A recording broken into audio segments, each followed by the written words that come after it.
ফোনের মধ্যে নোটিফিকেশন আসতেছে যে আমাদের ব্যাংক ব্যালেন্স বাড়ছে, প্রমোশন হচ্ছে, অনেক অনেক জনপ্রিয়তা পাওয়া যাচ্ছে, কন্টেন্টগুলো ভাইরাল হচ্ছে, অ্যাটেনশন পাওয়া যাচ্ছে।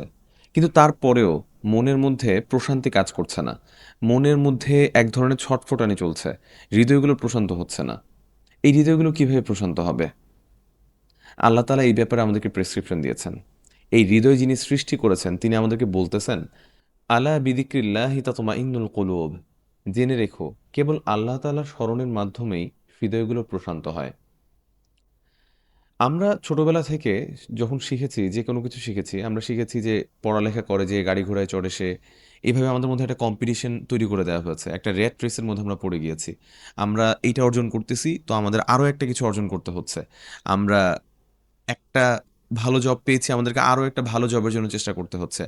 আমরা বিজনেসে ভালো একটা ডিল পেয়েছি, আরও বড় একটা ডিল পাওয়ার জন্য আমাদেরকে চেষ্টা করতে হচ্ছে। একটা কন্টেন্ট ভাইরাল হয়েছে, আরও বড় কোনো কন্টেন্ট, ভালো কোনো কন্টেন্ট ভাইরাল হওয়ার জন্য চেষ্টা করে যাচ্ছি। এত এত কিছু হচ্ছে, কিন্তু তারপরেও হৃদয়গুলো প্রশান্ত হচ্ছে না। এত অর্জনের পরেও আমাদের মনে আমরা প্রশান্তি পাচ্ছি না। একটা বিষয় আমাদের খেয়াল রাখতে হবে, আমাদের যে দেহ, সেই দেহটা তৈরি হয়েছে মাটি থেকে। তাই এই দেহের যেই অপূর্ণতা, সেটা পূর্ণ হয় মাটি থেকে তৈরি বা মাটি থেকে সৃষ্ট কোনো কিছু দিয়ে, খাদ্য দিয়ে। কিন্তু আমাদের রূহ তৈরি হয়েছে অপার্থিব বিষয় দিয়ে।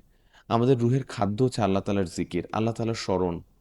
আল্লাহ তাআলা এই রূহকে বানিয়েছেন এত সুন্দরভাবে যেন এই রূহকে আমরা পরিচর্যা করতে পারি আল্লাহ তাআলার স্মরণের মাধ্যমেই। আল্লাহ তাআলা যে কাজগুলো নিষেধ করেছেন, সেই কাজগুলো থেকে নিজেদেরকে বিরত রাখার মাধ্যমেই।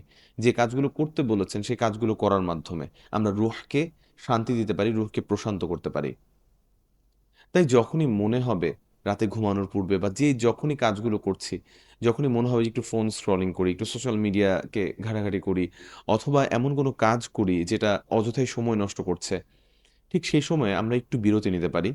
একটু বিরতি নিয়ে রুহকে প্রশান্ত করতে পারি এবং আল্লাহ তাআলার স্মরণ করতে পারি।